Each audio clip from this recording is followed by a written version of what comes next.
கிறிஸ்துவுக்குள் அன்பான கர்த்தருடைய பிள்ளைகளே, இன்றைய வேத வசனமும் ஜெபமும் சங்கீதங்களின் புஸ்தகம் 78ஆம் சங்கீதம் 29, 30, 31. அவர்கள் புசித்து திருப்தி அடைந்தார்கள், அவர்கள் இச்சித்ததை அவர்களுக்கு கொடுத்தார், அவர்கள் தங்கள் இச்சையை வெறுக்கவில்லை, அவர்களுடைய போஜனம் அவர்கள் வாயில் இருக்கும்போதே தேவ கோபம் அவர்கள் மேல் எழும்பிற்று. என் அன்பு கர்த்தருடைய பிள்ளைகளே, கேளுங்கள் அப்பொழுது உங்களுக்கு கொடுக்கப்படும் என்று சொல்லி நம்ம வேதத்துல பார்க்கிறோம். ஆண்டிடத்துல ஒரு ஆசீர்வாதத்தையோ ஆண்டிடத்துல ஒரு நன்மையை கேட்டா கட்டாயம் ஆண்டவர் நமக்கு கொடுக்க உண்மையுள்ளவராய் இருக்கிறார். ஆனா தொடர்ந்து நாம் அந்த இச்சையின்படி இல்லாதபடி இச்சையை வெறுக்க வேண்டும் என்று இங்க வேதத்திலே நாம் பார்க்க முடிகிறது. ஆண்டவரிடத்துல கேட்டாங்க, ஆண்டவரே எங்களுக்கு இது மாதிரி உணவு இப்படிதான் இருக்கிறது, நான்வெஜ் கேட்டாங்க. ஆண்டவர் காடையை கொடுத்தார். ஆனா அந்த இச்சையை அவங்க வெறுக்கல. ஆண்டவருக்கு அது பெரிய விஷயம் இல்லை. உங்களை ஆசீர்வதிப்பதோ உங்களை மேன்மைப்படுத்துவதோ உங்களை உயர்வு கொண்டு வர்றது ஒரு பெரிய விஷயமே இல்லை.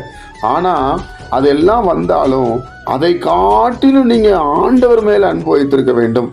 ஒரு சிலர் பணத்து மேல ஆசை வச்சிருப்பாங்க. ஆனா அந்த பண ஆசை அவங்கள தீமைக்கு கொண்டு போயிடும். சில ட்ரெஸ் மேல ஆசை வச்சிருப்பாங்க, சில ஜாதி மேல ஆசை வச்சிருப்பாங்க.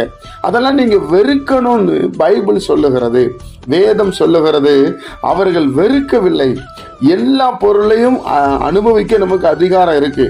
ஆனா ஆண்டவரை தவிர மற்ற எல்லாவற்றையும் நம்ம வெறுக்க கற்றுக்கொள்ளணும்.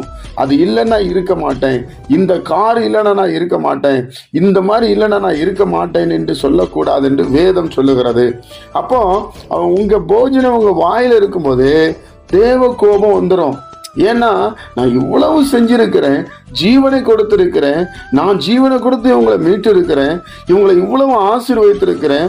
ஆனா இவங்க பாரு அதை இச்சித்து கொண்டு இருக்கிறாங்க, அது மேலேயே நம்பிக்கை வைத்திருக்காங்க சொல்லி தேவனுடைய உள்ள துக்கப்படும்.